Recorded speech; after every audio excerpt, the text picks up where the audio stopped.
Hey there, guys. We are still without power here in the beautiful state of Florida in the area I'm at, but I am learning how to do really well at glamping. So I have a stove, and you guys may see it in one of my shorts. If you go over to my shorts, I haven't put up the video, but I will by the time you get this video. It'll be the short showing you some of the things I used during the storm, as well as a video with me not talking, but just demoing me cooking. So enjoy that. So I'm coming to you again just to talk about yes, my 9 to 5 and the choice I made to return back to a 9 to 5. I know that the other videos have shared a lot about it, but I just wanted to share with y'all. I love what I do. I love my job. There are days I don't because it's just a lot sometimes, but I love that my agency, the people I work under, work for, are amazing people. Within the past 24 hours, there was a young mom who does have her children reunify with her. She did have to evacuate her area, and basically she lost all her food because she had no electricity. So all the food that she had bought for her children were all just washed away, basically. She stayed with her mother, which was a blessing. She was able to stay with her mom. However, coming back home, there's no food. I'm seeing the email later because I was on call for a while up until 9 o'clock this morning, and I didn't get called in. However, my assistant program director literally is going food shopping for her to make sure those babies got something to eat. And this is one of our higher, I have a supervisor and I have another layer on top, and she's that next person up. She's been in child welfare for so long, and her expertise alone is definitely warranted. But just the heart to say, let me gas up, and then I'm going to go get this groceries that is needed for these children so that they are okay. I'm not on right now, so technically I'm not supposed to clock in and do the things, but she's my backup person when I'm not on duty for my cases. So she's doing just that. She's providing something for that mother and her children. And that's the part of me, what I love about my agency and the 9 to 5 and the flexibility, because not only am I off this weekend, of course I did my part for my on call. I was waiting if I were needed, they would have came and said, hey, you need it, let's go, whatever. But the beauty is I wasn't needed. And then we turn around and find out that my agency, or the people within my agency, are literally helping someone. Now, I don't have to work, and this weekend I'm still paid. I hate to keep saying y'all. Catch me. I need to go back to Toastmasters, right? Have I been to Toastmasters? I think I have. I digress. So when people, bash some 9 to 5s, I cannot really say that I'm gonna bash my agency, because I'm given health care, I'm given weather pay, and anyone can say anything about, hey, the jobs are not loyal, they will do this to you. Okay, nothing's perfect. I don't own a business right now. I'm working on a business. And yes, I would love to have that business take off and take flight, but I also want to go back to school, get my education. So my full-time career, my position affords me the opportunity to have the monies to go back to school, to provide for my housing, to provide for this vehicle that I'm in right now. And I just wanted to talk to anyone out there who's thinking of quietly quitting. Y'all did a whole big thing 2 years ago on quietly quitting. And if you see when that quietly quitting was produced, that was produced before I start working full time. And I see why people say they're quietly quitting, because it was such a major thing going to the pandemic. All the things was going on, or after the pandemic, right? Hope I don't get strike for that. But after that was over, people were just frustrated and feeling some kind of way that they had to work, and they looked at their salaries. And I'm going to tell you one thing that really messed a lot of people up during this time. Y'all kept comparing. I'm not saying my audience. I think you guys are pretty cool because y'all are minimalists like me. So, hey, people were comparing themselves to others, their jobs, people who had 6-figure incomes through IT. Everybody wanted to be IT. I even went and researched it and was going to take a class. And I thought to myself, this is not me.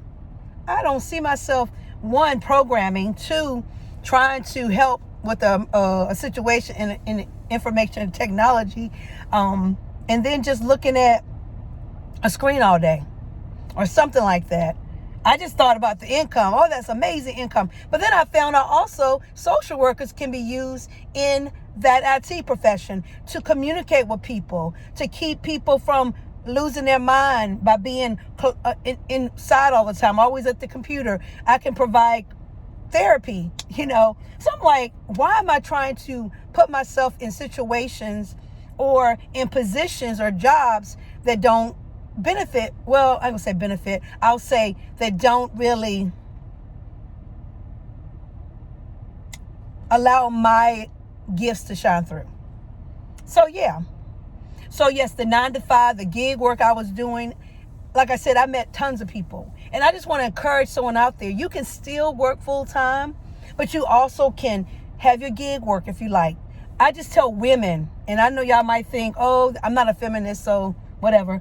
But I'm the old school, the woman is the prize, all that you guys be talking about on these streets. Women shouldn't be working their bodies that hard. I'm so sorry. That's just not what we were meant to do.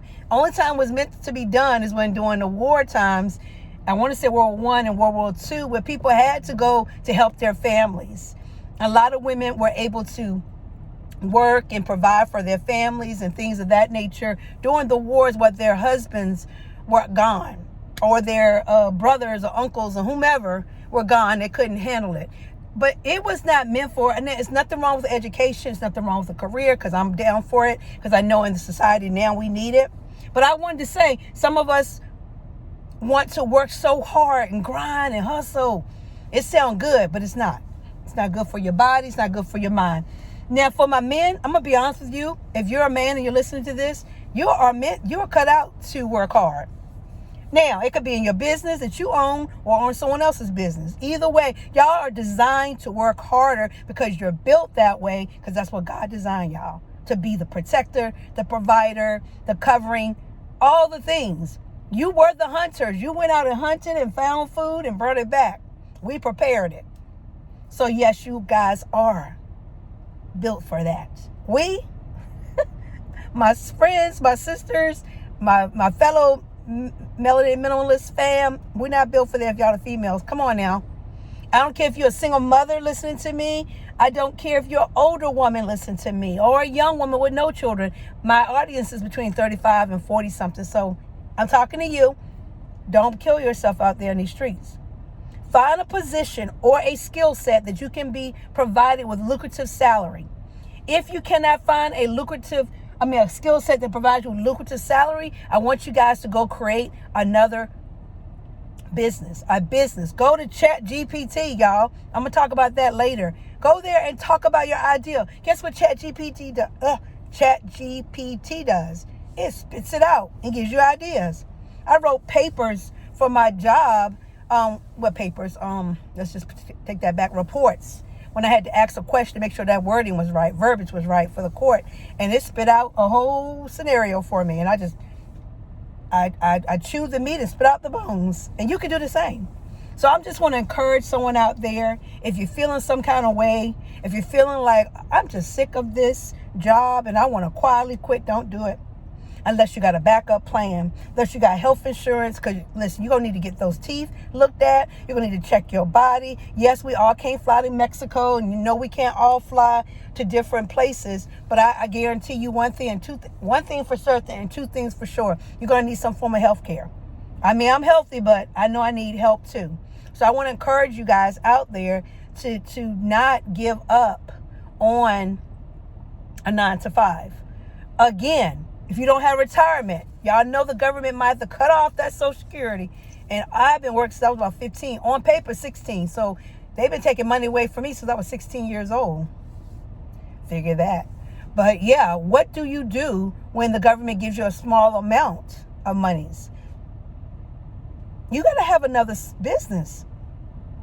I'm going to help you with that. I am. But I'm not going to do it today. But I am going to do it. If you keep coming in, we're going to talk about businesses. We're going to talk about tips, and we're going to all keep it on a minimal level. We don't want to have 5 businesses because we're minimalists. We don't need all that headache. We just want a few things to get us through, to have us a nice nest egg, pay off our debt. Yes, we want to be out of debt, do the snowball effect with Dave Ramsey. I love Dave Ramsey's snowball effect. We'll talk about that more as the months go on. I'm telling you, stay into this channel. Tell your friends, tell your people and them, tell your cousins, tell everybody. We are here as minimalists doing this crazy inflation, recession. I talked about recession about 2 years ago. The amount of money going up, apartments going, all the things, man. All I can say at this point, in this time in your life, it is best to have a skill set. It is best to have a position, a career that will pay you a lucrative amount of money for your skill. Now, you got to figure out what that is. And I implore you to go to ChatGPT and say, I got these skills. What can I do? All right. Matter of fact, I'm going to go do that right now. All right, y'all. Bye.